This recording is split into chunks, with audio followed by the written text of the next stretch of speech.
doing what I do for a job in my in my normal day to day, I talk with a lot of businesses,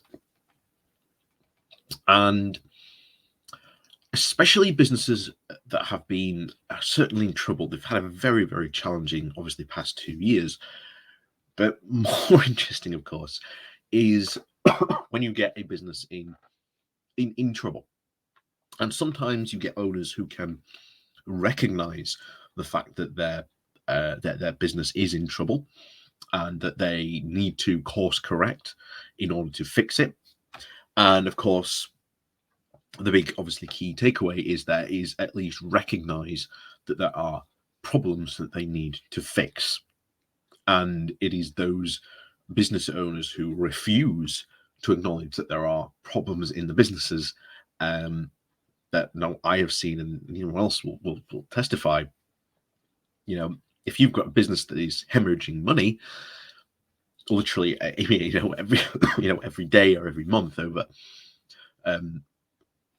over something, that's a business that can't continue. And it's the same with Brexit. Brexit always had these inbuilt problems that we were warning about for ages. How are you going to solve this problem? We asked. What are you going to do about this? What are you going to do problem about Northern Ireland? Of course, these fears were very much battered away. And as the article we're going to go through here from the Washington Post is right, Brexit did make Boris Johnson. It will also be the thing that breaks him as well. So I've always said, it's always good to have a look at the foreign press, or well, at least to me, it might be local to you, to see how Brexit gets reported, of course, across and around the world. And today we're reaching across the pond. But before we do go diving into this article today, please do remember to hit that like, share, and subscribe button. And of course, down below there are links to my Patreon page and a one-off donation link called Buy Me Coffee, where you can buy me coffee. And as always, thank you very much to all those people who do help support the channel that way.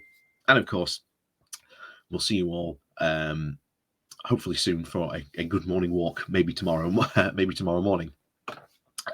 So let's go diving into this then, shall we? So, as we said, this comes from the Washington Post, the title of Brexit Made Boris Johnson. Now he has to face its consequences. And of course, to Brexiteers, Brexit was consequenceless.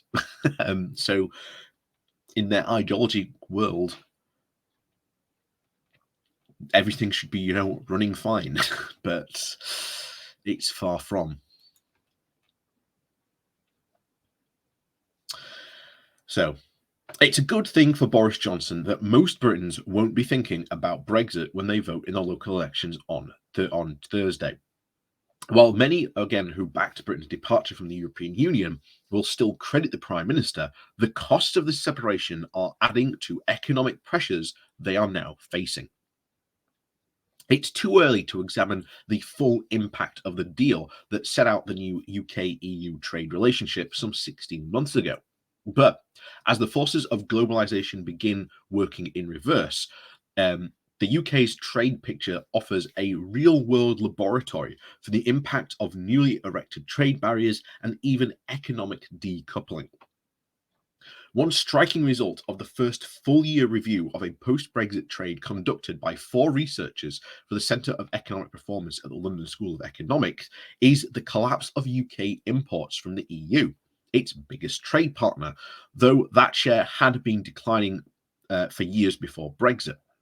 While the UK's trade with the EU and the rest of the world largely was following similar patterns after the referendum in 2016, imports from the EU declined by about a quarter relative to those from outside the EU once the new trade agreement came into effect. And that's after stripping out the goods that would have been most impacted, of course, by the pandemic. Since 2/3 of the UK importers are again used as production inputs, higher priced imports feed into the prices of other goods, including food. And of course, the think tank UK and a Changing Europe estimates that the Brexit-induced trade barriers are accounting for a 6% increase in food prices.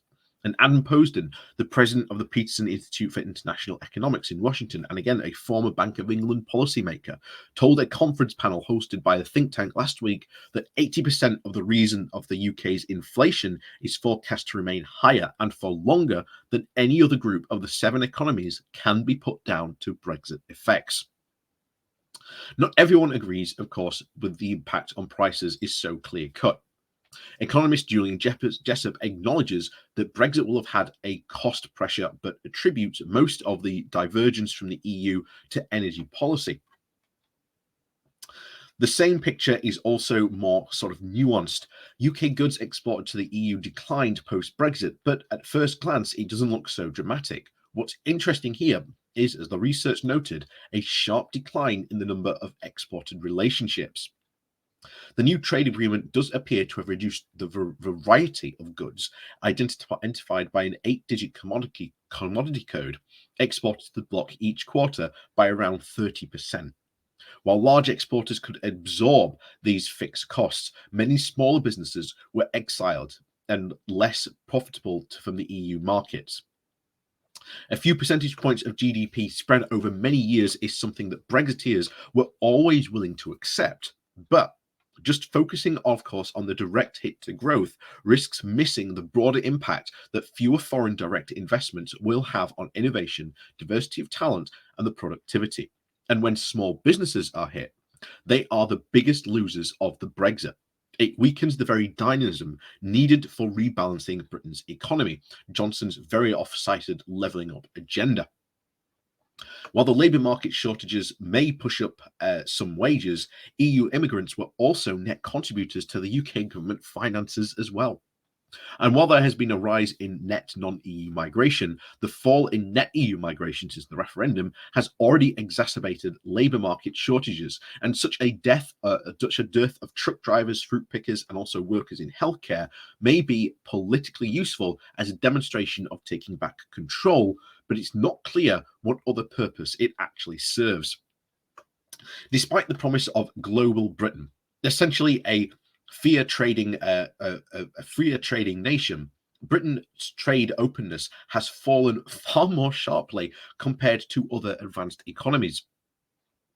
A tacit acknowledgement that gravity does, after all, matter. And we talked about trade gravity before. The UK government announced last week that it would not be imposing controls on things entering the UK from the EU for the rest of the year, which would have heaped at least £1 billion worth of goods in additional costs on importers. Finding ways to improve the picture will not be easy. Take the new UK confirmed ascendant, or the UK C mark, which all firms selling into Britain are required to have from January next year, rather than rely on the EU CE mark, which testifies that firms have now met EU health, safety, and environmental standards. There is, of course, no suggestion that the UK will deviate from the vast majority of EU standards, and of course, given that UK manufacturing is thoroughly integrated into EU supply chains. The EU has again refused to recognise the UK marking, so Britain is imposing its own cost on its own firms and consumers by creating a largely redundant system. If Britain were to relax some of its own rules, customers would recognise the EU standards as potentially superior.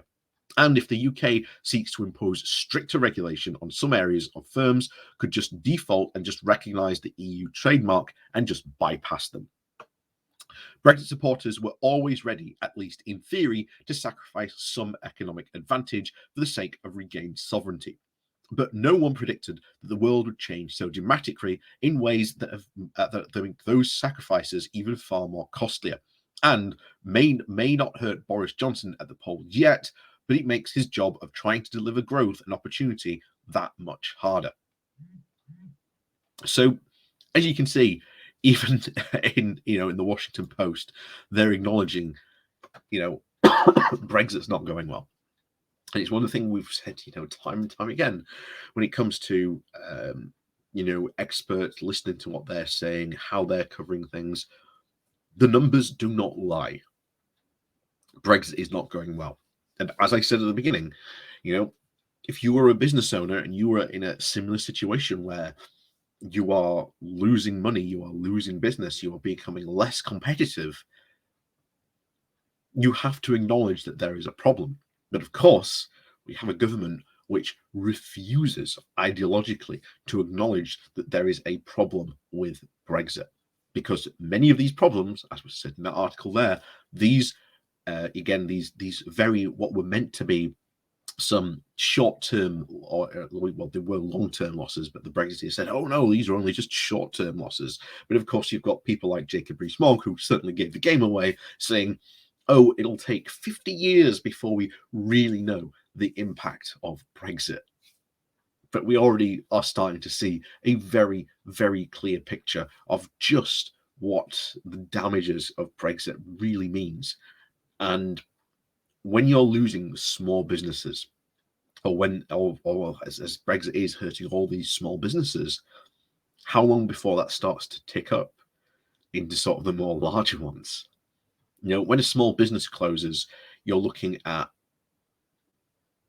maybe 10 to 50 job losses in your maybe local community. A medium-sized business is what, 100 to 500. Again, that's still a lot to lose for a local economy. Can your local economy absorb all those losses? But you've got to think, if you've got several small businesses closing at once, those numbers rack up. And again, small businesses are very, very much the engine that does drive a lot of innovation and change, and the dynamism of our UK economy is based on these small businesses. So the fact that we are losing those is incredibly worrying indeed. So, as always, thank you very much for watching. Please do remember to hit that like, share, and subscribe button. And of course, down below, there's a link to my Patreon page and a motivation link called Buy Me Coffee, where you can buy me coffee. And as always, thank you very much for watching, and we'll see you all next time.